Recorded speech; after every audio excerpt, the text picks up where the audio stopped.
Today's episode is brought to you by Positively Productive Systems, whose mission is to be the antidote to your stress and to provide compassionate productivity resources and coaching that help you heal and achieve.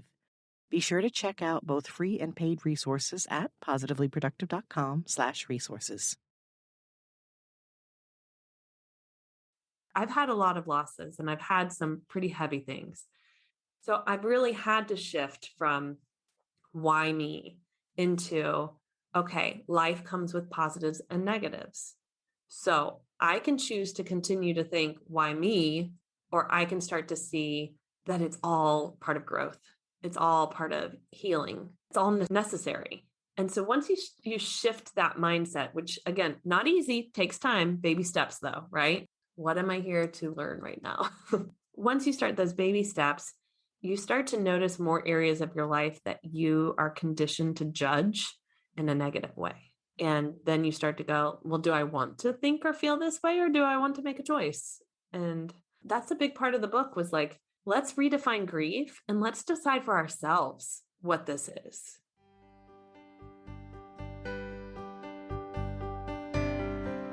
You're listening to the Positively Living podcast. I'm your host, Lisa Zawrotny, founder of Positively Productive Systems and a coach certified in time and stress management, helping clients make space for what matters most in their lives.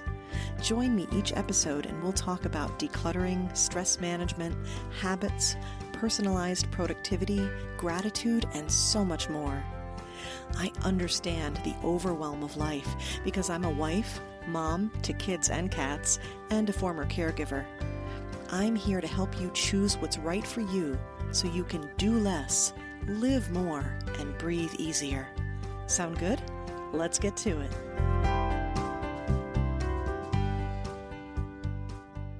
Humans do inappropriate things, probably frequently, especially when they're younger, or in my case, all the time. You know the song 1 Week by the Bare Naked Ladies and the line that says, "I'm the kind of guy who laughs at a funeral"? Yeah, that's probably me. The lyric is written like it's a crazy thing to do, but is it? That's part of what we're exploring today with my guest, Katie Rössler. Katie is an author and transformative grief guide. Her book, The New Face of Grief, is changing the narrative on grief and helping people to use it as a tool for growth and transformation.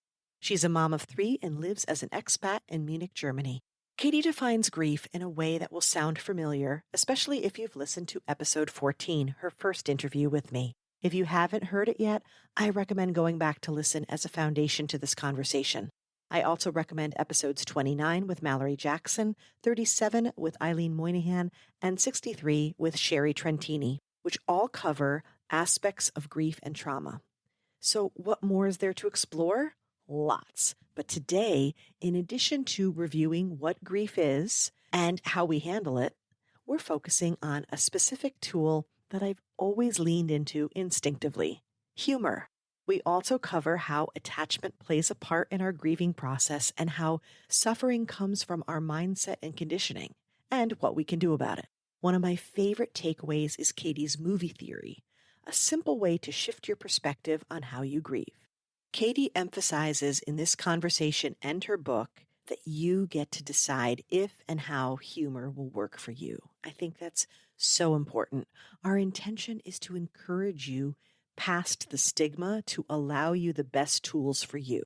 As we were wrapping up, I was reminded about the first time I heard about gratitude. I was hurting so much at the time and felt like practicing gratitude discounted what I went through. Thankfully, I learned that it doesn't and was able to embrace it for the powerful habit it is. So I want to remind you that grief and gratitude, grief and joy can coexist beautifully and are meant to support each other, helping you move through the pain into living life. Welcome, Katie Rössler, to the Positively Living podcast, or should I say, welcome back, because you are a return guest and we're already laughing, and that is so on point for this episode. Thank you. Yes, completely. You and I were discussing about, okay, we've already talked about grief. So like, what do we do? I was like, we're going to talk about humor and grief. And it's perfect. Yeah, I said, what? Really? Me? Humor? I don't know if that fits. It's so awesome for so many reasons. We'll get into that in a minute, but I'd love it, Katie, if you would start by telling us a bit about who you are and who you help and what lights you up. Yeah. So I am a transformative grief guide, author. I get to say that now, author of The New Yay. Face of Grief, and licensed counselor from the USA. And I live in Munich, Germany. So I am an expat. I am mom to 3 kids, 7, almost 5, and 9 months old.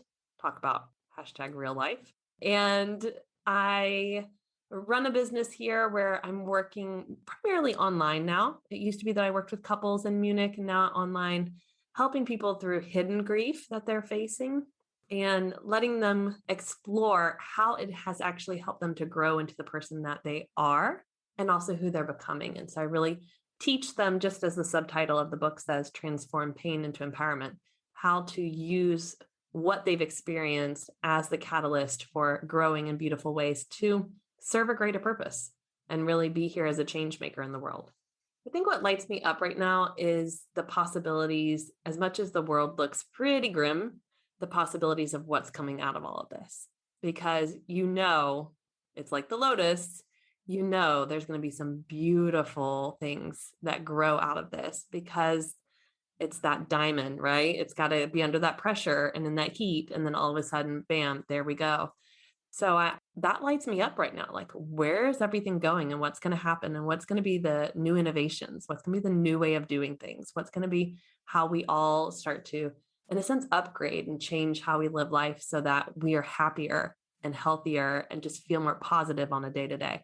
Because I think we've learned over the last almost 2 years that it's time to take that into our own hands of like, I want to live the life I want to be living instead of doing the 9 to 5 and so exhausted and barely see my kids and then working overtime and all the things that, you address, the stress, putting coping skills last, all of those things don't work anymore for us.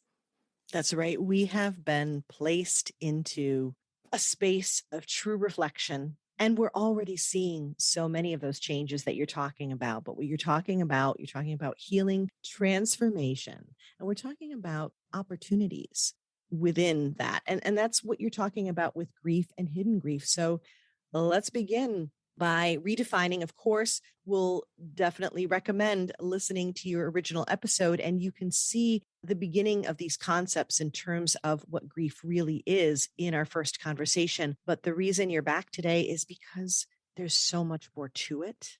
And that, of course, has been poured into your book. But let's start with an overarching understanding of what grief is and isn't, actually, maybe.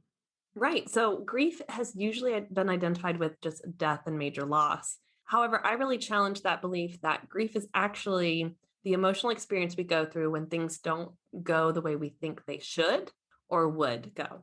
So that encompasses death because well, I really thought this person would live longer, or why did they have to go? And also when we lose a home, a job, when we move. And even though maybe we want that move, we know like, oh man, I really had these dreams of doing these things with these friends, and now I live somewhere else and I have to change. Or that parenthood brings, letting go of our individual identities and caring for our little ones and having to put them first in ways that maybe we didn't think we would have to. And all the changes that comes with that, especially as women, our physical changes, our mental and emotional changes, and those shifts, and also dreams that never come to fruition. The things that we thought we would be doing by now, and we go, well, how do I really feel about this? I always use the example of midlife crisis. I like to call it midlife transition, but midlife crisis is usually this like, oh my God, this is not the life I wanted to live. Let me go run off and do crazy, wild things.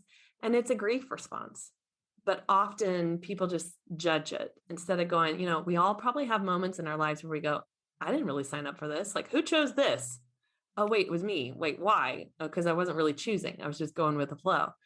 So grief spans so many experiences, and there's no, well, mine is bigger grief than yours. Well, this was more than, experience than that. It's so subjective. You really can't do that. Though I've had people challenge me on social media with, well, this is more painful than that. And I go, well, we could play that game all day long. The reality is it's all grief, and grief has that beautiful spectrum as everything does. And the more that we start to recognize what's happening is that we are grieving, the more we start to shift it into, okay, I want to work on this. I want to feel it, not run from it. And I want to experience it to its fullest so that I grow out of it. Yeah, I think the identity part is probably the one that jumps out the most at me. Maybe it's because I see it in my coaching and this idea of that expectation of, who you are, or the fact that if you are very active and you're doing the things, which is the busy trap, right? That means that you are more valuable. And just processing where we are in terms of, like you said, with motherhood and running a business, and trying to figure out what you're going to be doing at what time frame, and having certain expectations about how it's going to go. There's a fantastic reel, and I don't even know where the soundbite came from. No, it's got to be Will Smith, I think, because that sounds like his voice, and it's something to the effect of, I saw that going differently in my head, right? And I'm like, well, that's like a life quote right there. I saw that Right. going differently in my head. And yeah, there are different levels of it. Some that we can release more readily and others that we can't. But in a big part of that is what that expectation is, and how much we're locked into it, where we are with our mindset, right? All of that all plays into it. Yeah, the attachment piece is something I've been exploring more. How attached we get to things and why we get so attached, whether it be control issues or fear, safety. But the more attached we are, the harder it is with those types of clients to transition them into seeing the bigger picture. I always say, look at your life like a movie. If we were watching a movie, we'd be like, oh, that's why this happened to this character, so that they would meet this person, or that would happen, or whatever it might be. And then we understand that quote lifespan of the movie of, here's why these events had to occur. Here's the outcome. And not all outcomes of movies tend to be good. And so when we look at our lives kind of as a consultant, let me step back and sort of look. And this is the first session I have with all my clients, is let's create your grief timeline. Like, let's really look at what has happened. And can you already see what it has helped you to achieve, what lessons you're here to learn? Because I tend to see themes in people's lives, like this keeps popping up. Have you noticed that this theme, whether it be abandonment or the need to speak up for yourself or independence, whatever it might be, those things will come up. And I work with my clients on seeing, this is good. Like, clearly there's this lesson. How about we start to learn it so that you don't have to keep falling into that trap, and release the grief from the times where you hadn't figured it out yet. Right. And what you're helping them do, really, and I do this in the context of productivity and organizing, is stepping back and maybe stepping up and over and kind of having the bigger picture, right? Right. And with this, I like this movie theory idea. If you think about it as, or a story, you're reading a good novel. And one of the things I like to think is, okay, so this is the middle of the book. A lot's still going to happen. So hang on tight and figure out, where this the story arc is going. And like you said, I guess I don't know if it's redefining or more like discovering what the purpose is or could be behind what happened. Right.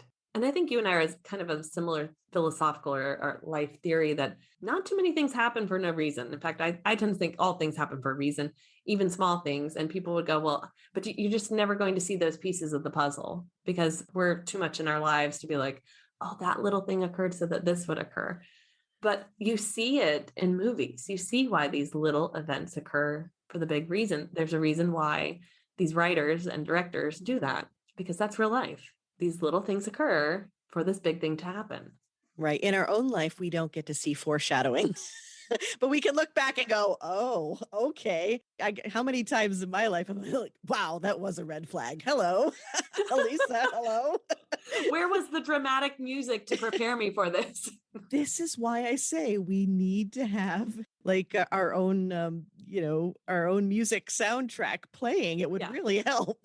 Yep, definitely. Because you'd be walking along and you'd be like, oh, I know that means something's coming. It's like, where is it? I feel like it was a quote from Kierkegaard, and I cannot remember now the exact details, but it was like, life having to be lived forward, but can only be understood backward. Yep. So that's the challenge of it. But given that, if we step away today saying, okay, so I may not be able to understand it until after the fact, then as things occur, as things happen, we can maybe take it as, okay, this is happening and maybe I will come to understand it, or it will be connected somehow and I have to keep going and keep moving through it. And I feel like that's an important message in what you do and in your book, and this idea of grief and suffering. Same idea as I just posted a quote about change being inevitable, but the growth is optional. And so grief is inevitable, but the suffering is optional. And I know that when you are grieving and you're hurting, that can sound maybe a bit flippant, but there's more to it. So what is it that we need to understand about grief and processing it and how it connects to suffering? Yeah.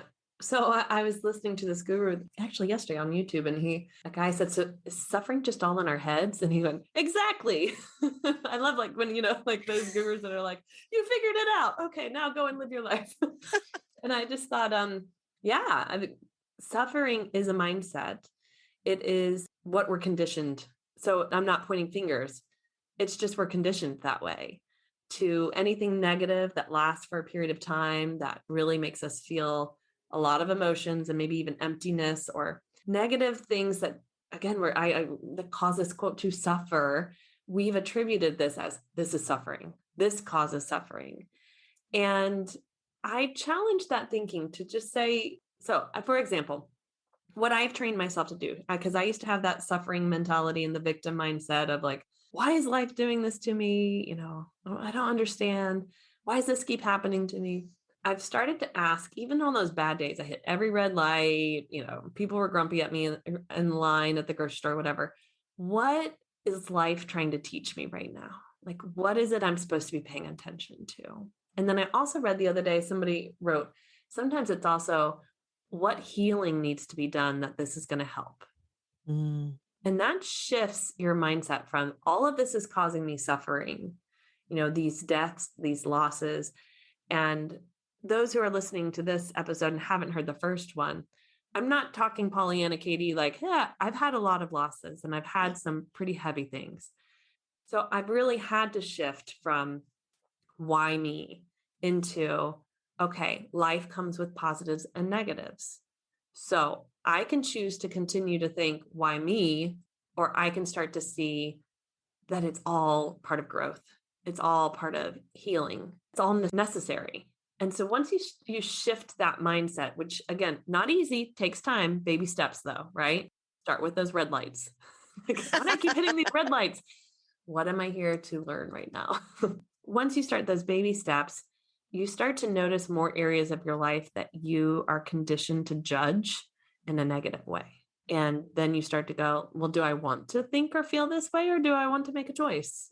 And that's a big part of the book, was like, let's redefine grief and let's decide for ourselves what this is. Like you said, you make up the rules, right? You define the rules. And, this goes right back to this idea of expectations. If we're conditioned and then we step back and say, how can I change that conditioning in terms of what I expect, not only expect is going to happen, but even what I expect from things that I learned were supposed to be connected to suffering, or what we might say the victim mentality, right? And any of that, whatever those expectations are, you can make adjustments with. The other thing I like about what you said with the stoplights and the baby steps, this is a point of encouragement, is that like any other practice or habit, any other thing, I often talk in terms of decluttering, let's say, right, or simplifying our lives. If you go to the things, perhaps we'll call it the low hanging fruit, right? Something that's simpler, like, okay, we'll start with the I'm running late for work. Hopefully, it's not a life or death scenario in your case, but starting with those things that might be easier to practice on. As you do those things, even if you're still struggling to work with the bigger events or the bigger issues, that will build the muscle for you. And it will also create space with that practice of think about all the things that you're now letting go. Like, okay, I hit a red light. Well, oh, well, if you can start to practice that, it creates space even energetically for you to deal with the bigger stuff that you still can't let go. Does that make sense? Totally. I mean, the other side of grief, everybody thinks it's like happiness or peace. It's actually freedom. Mm, It's emotional and mental freedom. It's space in our lives. That's scary. Let's be honest. You and I know, like, once you finally declutter, once you finally clean out that emotional baggage, you're like, oh my God, I'm sitting here with so much space and I don't know what to do. I need to fill it. I need to fill it. I need to fill it. So it is not normal to us. But really, on the other side is like freedom. You get to choose how you want to feel, you get to decide what bothers you. You find you're not as triggered as you used to be. I have been feeling bliss for the first time in a long time. And it's this amazing, like, I'll just be walking around and I'm like, whoa, I feel bliss. Wow, look at life. Look at the trees around me. And I am always a very optimistic, positive person, but a blissful person, I would never have described myself as. And now it's like, wow, I'm seeing things differently. But that is the healing work. That's putting the effort in. I always tell my clients that the things you guys are doing are not things I'm not doing on my own. Like I am doing the work too. I'm regularly journaling. I'm regularly like doing those assessments of like, what am I holding on to right now that is making me in this bad mood or, creating this negative outlook on a person. absolutely. We are both walking the talk. And before we hit record, you noted that because you know me, we've known each other for a while. We stay in touch. We watch what's going on. You know that there have been some heavy things in my life. There have been some losses like across the board of how you're defining grief, right? I mean, actual losses of people in my family. And also, I don't even know if I would call it a loss so much, but it goes more to the expectations that you were talking about, or more of the shifts, maybe the changes in terms of identity or plans or challenges, that have come up. And over the years, we've gone through all of those things that you described, like in terms of changes in work that we do and where we're living and what's going on. And as moms, there's always something that's going on, with our children that we're stepping into and trying to process. And I think the first thing we tend to do, I know at least I do, see if this feels familiar, is, well, what does this mean?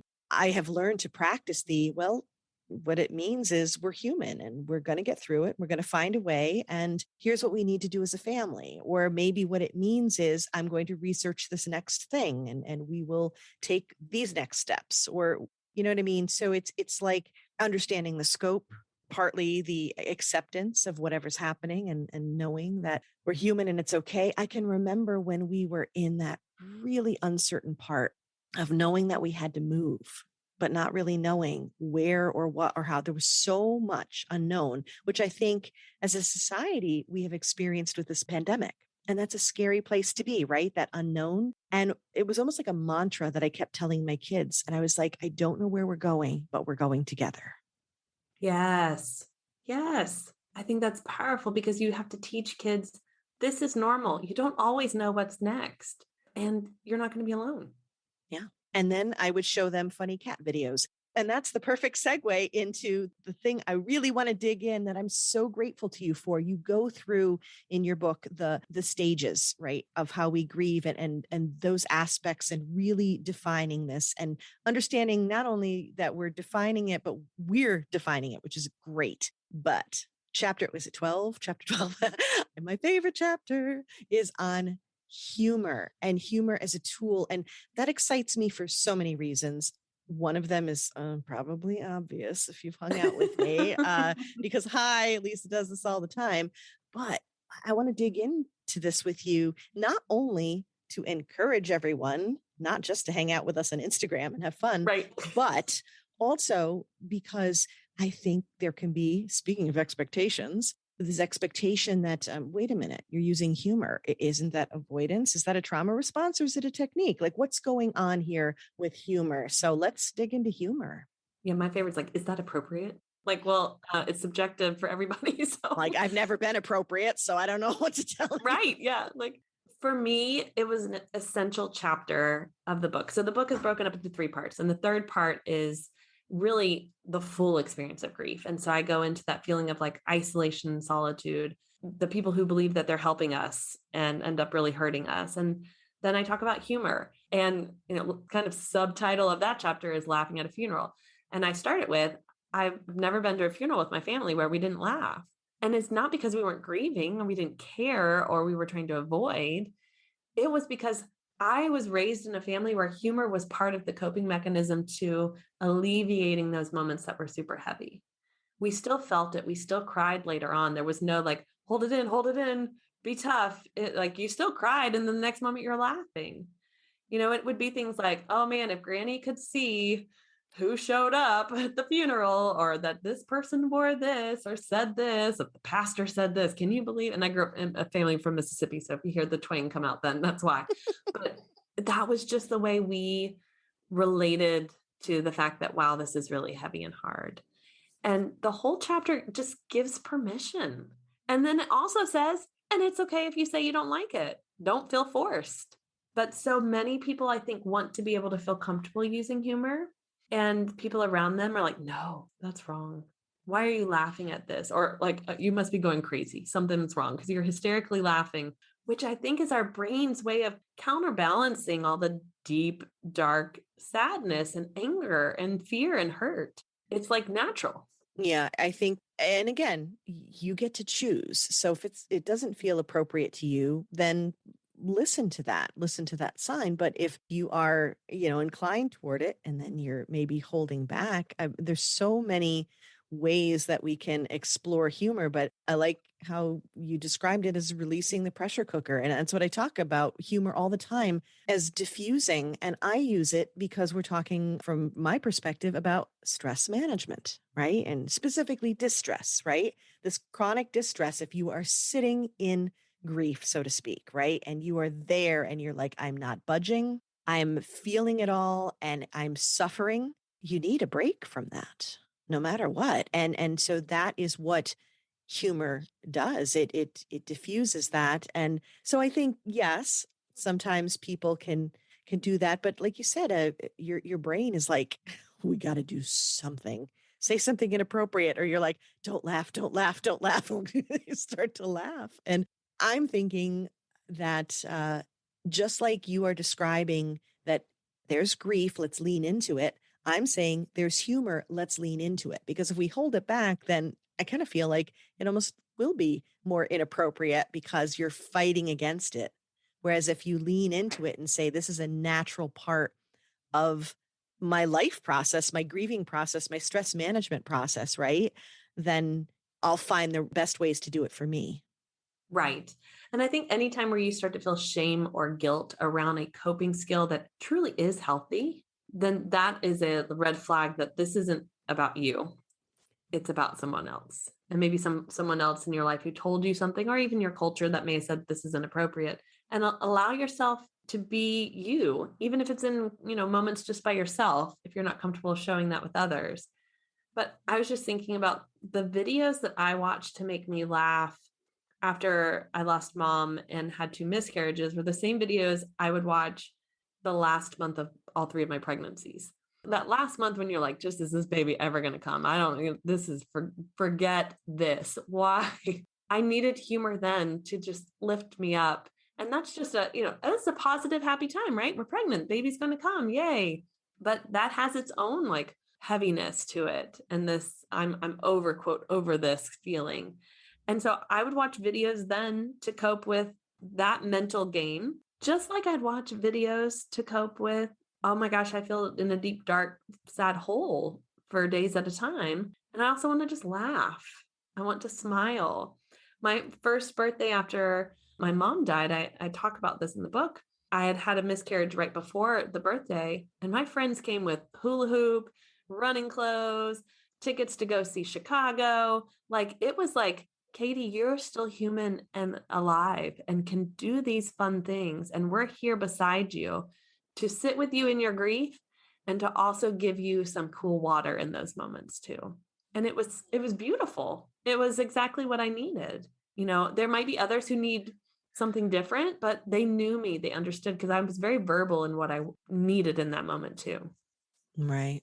This reminds me of a conversation I've had many times in guiding people through gratitude. And when I was first introduced to gratitude, I kind of misunderstood what it meant. And that if you're saying you're grateful, that somehow you're discounting the pain. Mm, And then I understood, oh no, it's not that at all. As a matter of fact, they coexist and right. beautifully, actually.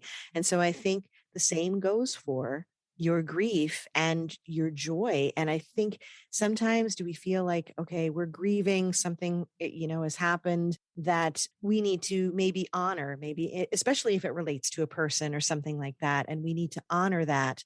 And that somehow finding the joy in those moments isn't, but really what it's doing is taking care of you. It's a part of self-care, right? And allowing you to keep moving forward and finding whatever the best way is to keep going and to maybe honor the person or the event or the situation.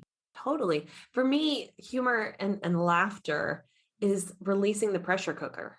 It's just releasing the steam, like let it out. The pressure cooker will still build up, but letting it out. We need that. And the humor can be humor that you create by saying something funny or watching something or reading something. There was a point where some of my friends really didn't know what to say or do. And I would be like, just send me funny videos or like that's kind of what I need right now. And then I would be like, okay, now I just need you to sit with me while I cry. So what you need will change and shift, but what you need in humor might be that you have the freedom to say funny things. And some might go, well, that was dark humor. Oh, well, you say what you need to say. I said, so that's output, or you have the input of humor coming in. And there are some great comedians who've gone through, the comedy world, usually they've gone through a lot of difficult times. They've gone through difficult times and talk about those difficult times in a humorous way. And we all laugh and we all go like, some of them talk about being raised by horrible fathers or how things were in a relationship that led to divorce. And we're all laughing at it.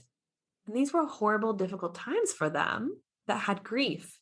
But what they did was go, I need to see this in a new light and shift this darkness into where's the light in this? And let me find laughter and give others some laughter in it too. Because we all go through times of darkness where we think, there's these little thoughts of like, that's kind of like a funny moment, but like I can't laugh. Like, but that was really a funny moment, like Or ridiculous or ludicrous. I mean, it's not yeah, like sometimes I'm like funny, haha, or funny weird, or maybe both. But it's just, yeah, yeah, sometimes the sheer ludicrousness of the moment of the situation can just make you be like, what? yes, yeah. There are two times where we take the deepest breaths. One, when we have cried so much, like, snotty nose, can't, and you're like, breathe through your mouth, and it's like, and you take in that full lung breath, all of it is filled up. And Mm-hmm. also when you've laughed so hard and you have to take that moment and breathe again so you can keep laughing, like those are two ends of the spectrum. And yet our body is able to release with both. We need tears and we need laughter. I think they're essential. And I think that's like a brilliant place for us to wrap up. I mean, just right there, they're both essential and we need them. So, where can we find you online when we connect with you, Katie? Yeah. So my website is katierössler.com. If you're interested in the book, it's very simple. You can find it on Amazon, or the book website is thenewfaceofgrief.com. And I'm on Instagram at katie.rössler. And I'd love to have people follow me on there because there you get to do the videos and you can see a lot of my teachings and find out what workshops I have going on and things like that. Yeah, definitely follow her on Instagram. Come join us because we're both on there. And if you follow me, you'll find her. And I'll make sure to have all those links in the show notes. Now, speaking of humor and fun, let's have a little more fun with a rapid wrap up, shall we? Love it. So fill in the blank for me. The song that lifts my spirits, makes me dance.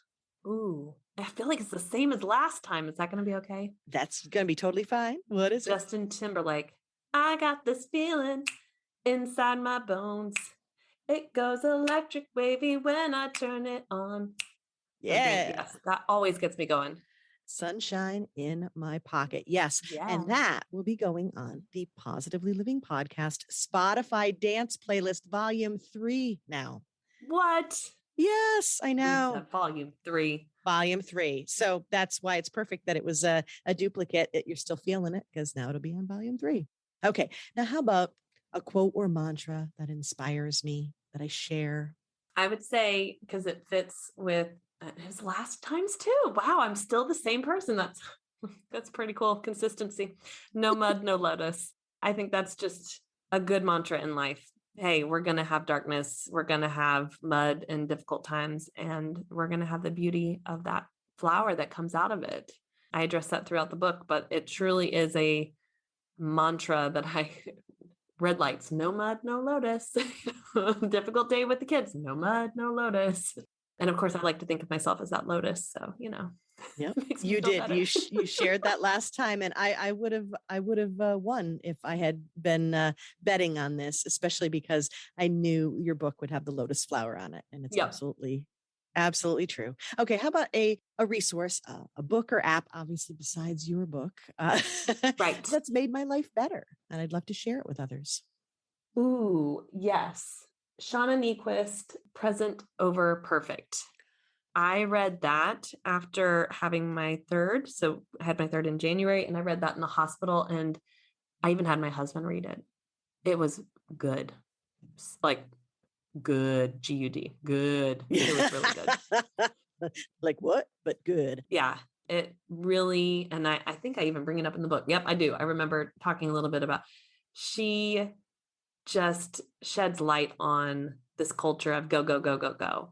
And when it's just time to be present with your kids, with your family, with your life, and stop giving into what society thinks you should be doing. Well, I love everything you just said. So that sounds good. I'll find a link to that book as well and put it in the show notes. Okay. And last, but most certainly not least, what or whom are you grateful for today, Katie? Oh, I'm grateful for you. I love getting to connect with you and what you're doing with this podcast and the variety of topics that you address that help us to be in the business world, but also personal growth and awareness of, hey, life is difficult and you can balance these things in healthy ways. I just think that's beautiful. So thank you for what you're doing with this podcast and what you do in service to the world. I think it's amazing. Oh, thank you. And I am so grateful for you. And I want to thank you, Katie, for shining your light like you do in this world and for sharing it with us again today. Thank you, Lisa. Thank you.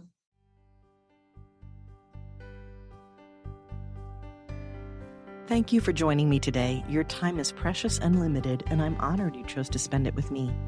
If you have feedback, questions, or want to schedule a chat, head to positivelyproductive.com/connect. And if you are looking for any of the resources referenced on the podcast, from books to products to training and more, go to positivelyproductive.com/resources.